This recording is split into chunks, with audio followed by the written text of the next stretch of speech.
Membangun ketangguhan UMKM terhadap bencana adalah sebuah upaya untuk mempersiapkan UMKM dalam memiliki mekanisme keberlanjutan usaha mereka pada pra, saat, dan pasca bencana. Upaya ini bertujuan untuk melindungi para pelaku UMKM, melindungi usaha dan keberlanjutan ekonomi lokal di daerah rawan bencana. Sasaran dari kegiatan ini adalah para pelaku UMKM, pengusaha atau perusahaan besar, pemerintah, dan lembaga-lembaga lain yang terkait dengan UMKM. Berdasarkan pengalaman selama ini, bencana telah memberikan dampak terhadap UMKM. Misalnya, gempa bumi Yogyakarta tahun 2006, sekitar 150.000 UMKM terdampak parah. Sekitar 650.000 kehilangan pekerjaan, dan 90%-nya bekerja di sektor UMKM. Di tahun 2005, pertumbuhan ekonomi di Yogyakarta pada angka 4,74% dan kemudian turun menjadi hanya 3,7% pada tahun 2006, di mana pada saat itu terjadi gempa bumi. Erupsi Merapi pada tahun 2010, kerugian UMKM mencapai 3,42 miliar secara langsung dan 8 miliar secara tidak langsung. Kerugian karena tutupnya pasar sekitar 239,33 miliar dan sekitar 900 UMKM tutup.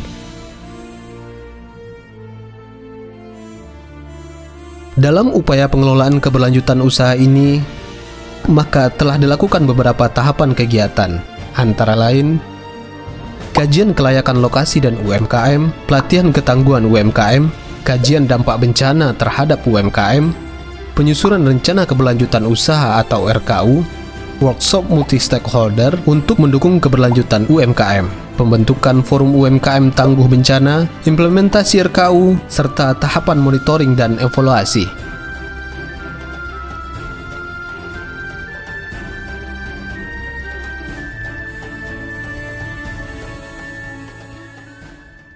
Pelaku usaha yang paling terdampak jika terjadi bencana atau masa krisis itu adalah usaha mikro, kecil, dan menengah. Nah, UMKM ini memiliki peranan penting untuk perekonomian masyarakat dan daerah, terutama dalam penggait tenaga kerjanya.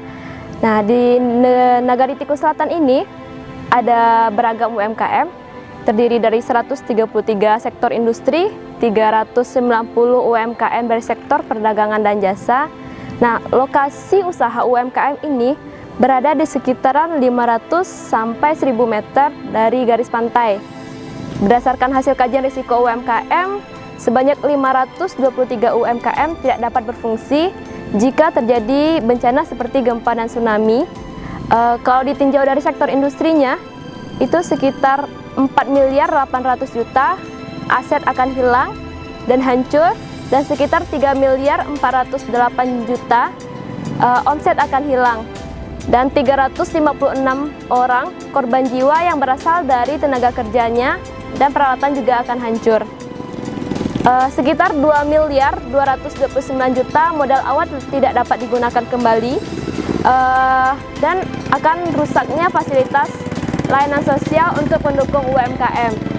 RKU itu rencana keberlanjutan usaha. Sebelum terjadi bencana kan langkah-langkah ibu itu kan sebelumnya ibu membuat tabungan, kacio siaga bencana tuh. Yang kedua, penanaman bahan baku seandainya terjadi bencana. Jadi seandainya terjadi bencana, kita bisa ada persediaan sementara di situ gitu. Bisa kita memproduksi kasih di situ gitu, daerah perbukitan. Itu udah saya coba menanam situ. Ya, udah mulai inilah tumbuh sampai sekarang. Nah, selain itu untuk mendukung mekanisme keberlanjutan usaha UMKM ini, UMKM memiliki kerjasama dengan privat sektor seperti BPR Mutiara, Bank BPR Mutiara, dan PT Grafika.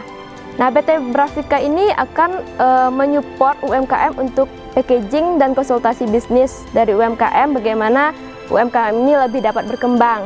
Dan untuk BPR Mutiara itu UMKM akan ada tabungan kebencanaan dan asuransi kebencanaan. Nah, dengan adanya asuransi kebencanaan, UMKM ini akan lebih tangguh terhadap bencana.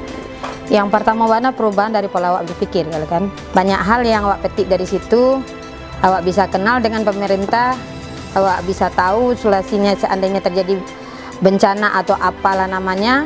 Nah, kita udah tahu hubungannya kita kemana, siapa yang harus kita cari, siapa yang harus kita hubungi.